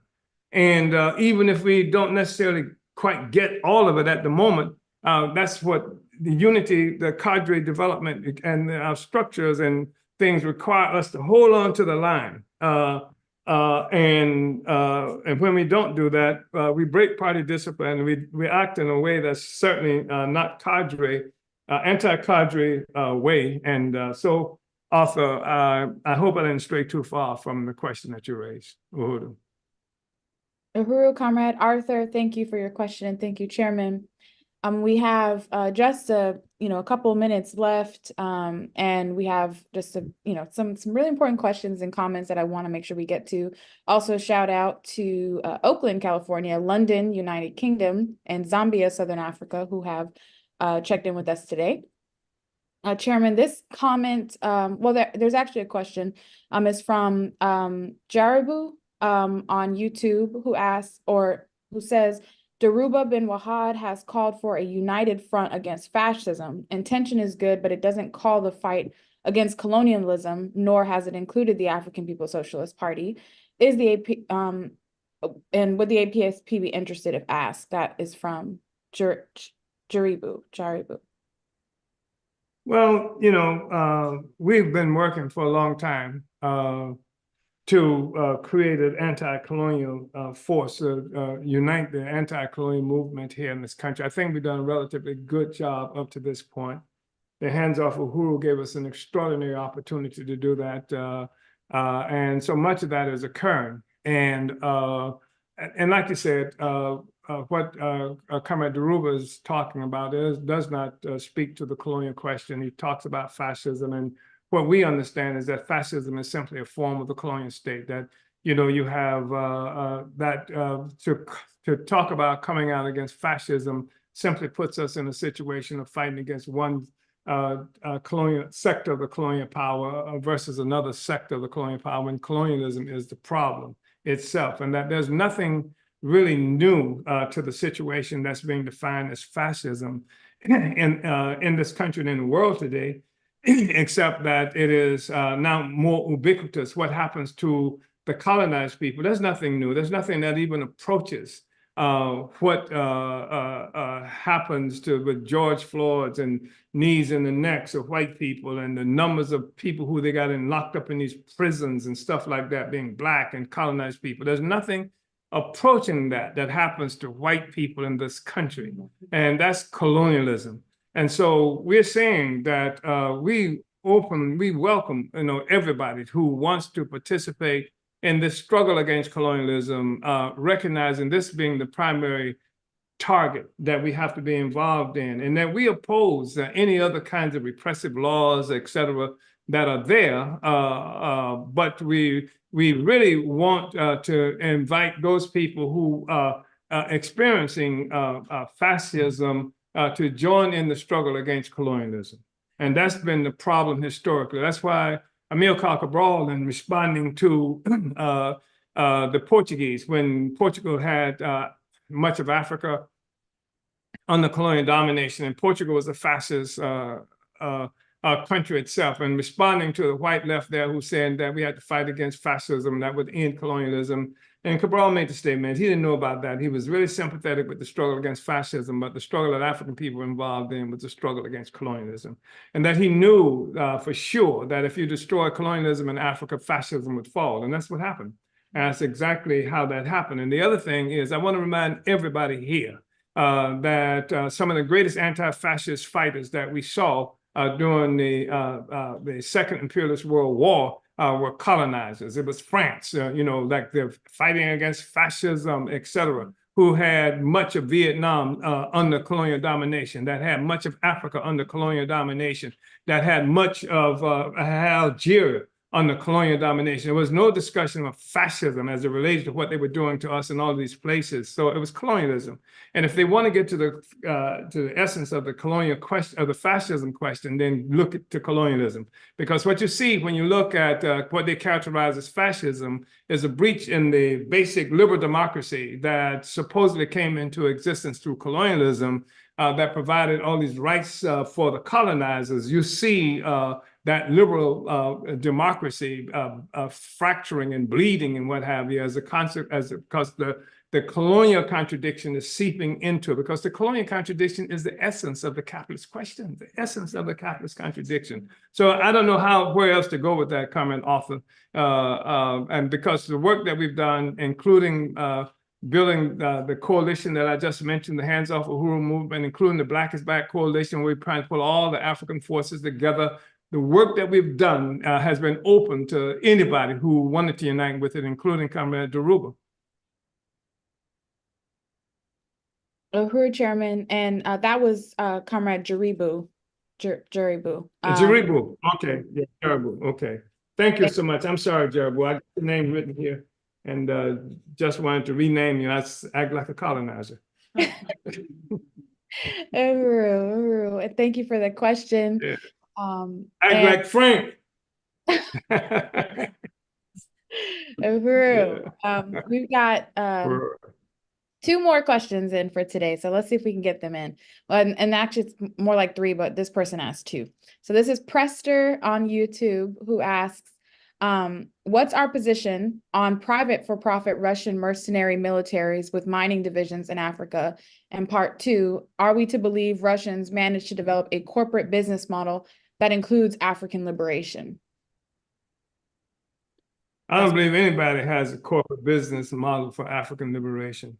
I think that in terms of the Wagner in the first place, and now Russians' intervention in Africa, I think that whatever intervention that happens there must be measured by what contribution it might make to self-defined, self-led African struggle to liberate ourselves from the totality of colonial domination. And the problem that we have, and we hear this all the time, is China honest in Africa?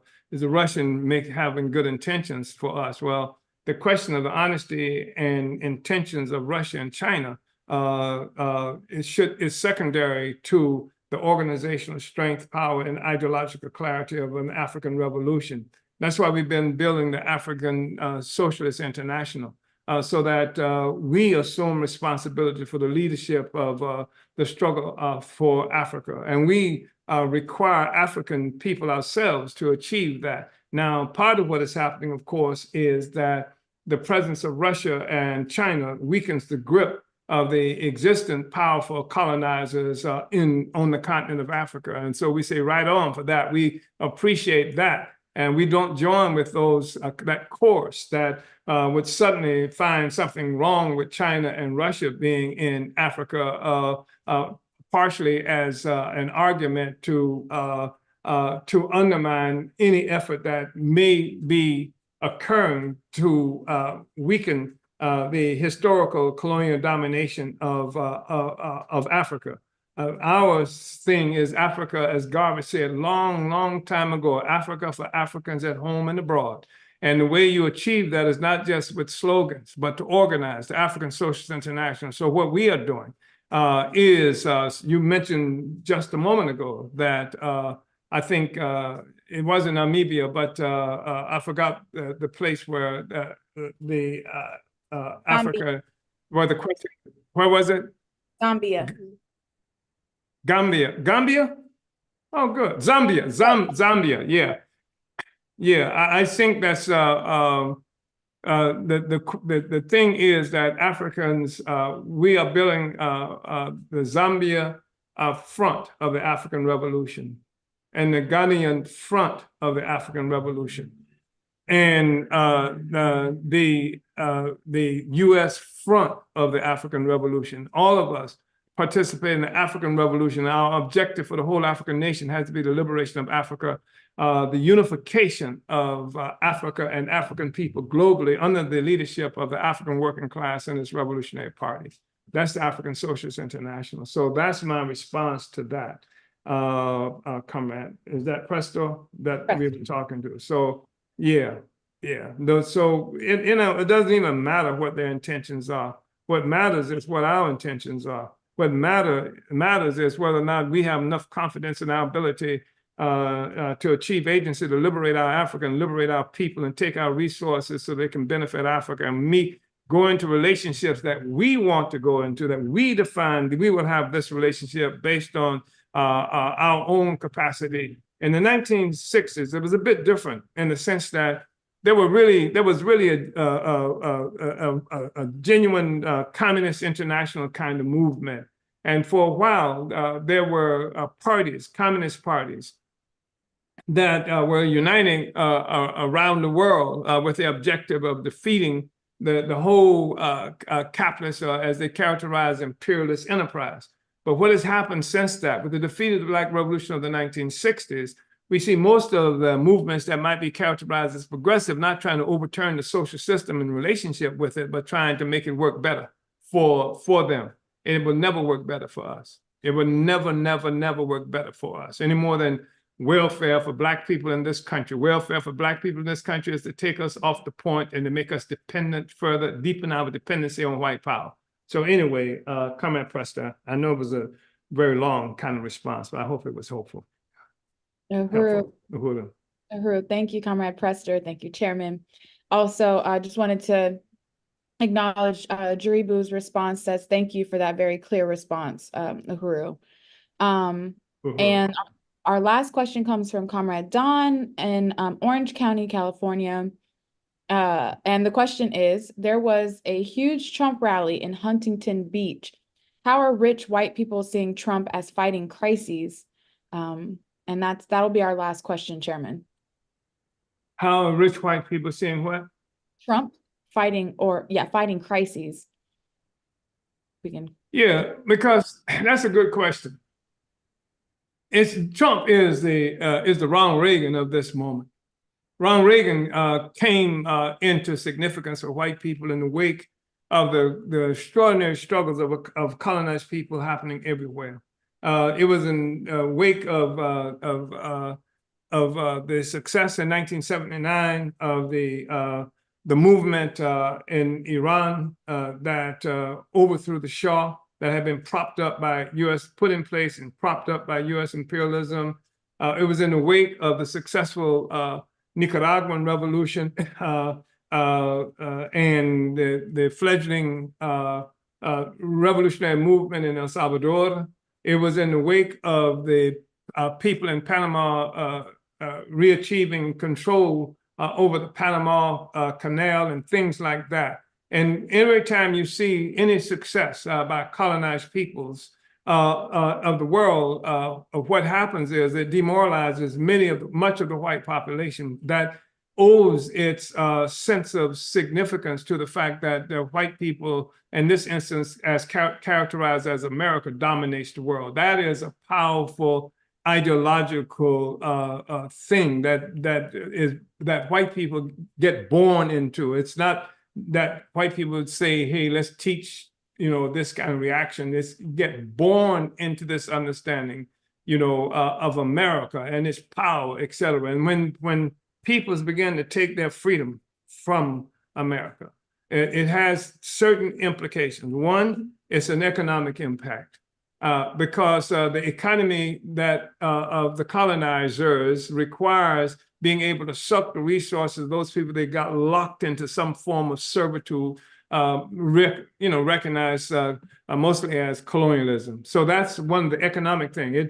It's the reason, colonialism is the reason why you can buy a mango in December in New York, where it's a southern-based kind of fruit. Because they have access to all of people's resources, whether it's in India, whether temperate climates and other places like that. That's how that thing looks. And so when that stuff starts to dry up, when jobs start to dry up because the price of fuel has now gone up because they no longer have access to all the oil and petroleum in the Middle East and in Africa, in the Guinea Gulf and et cetera, Gulf of Guinea.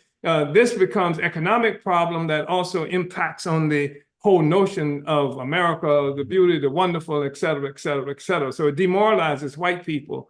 And so Reagan was the first make America great again kind of guy, certainly the most recent one.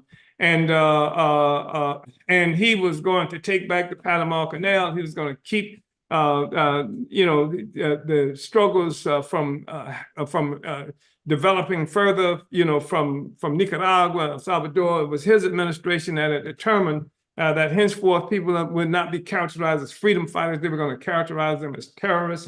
His chief of what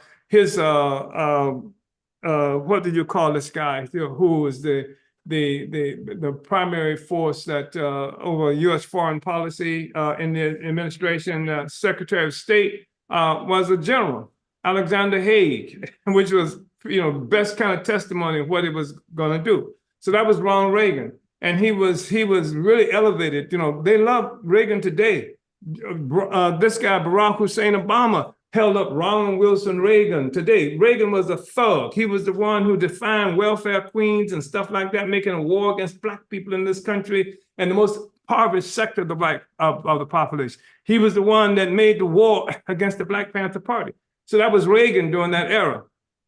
Now you have, and that was securing America. That was the thing that gave a sense of security, dealing with crisis, and that was the crisis, the colonized people rising up.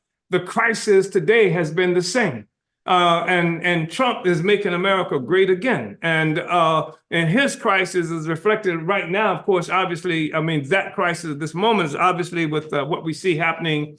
In the Middle East, the Persian Gulf. We've gone through the whole thing with Afghanistan.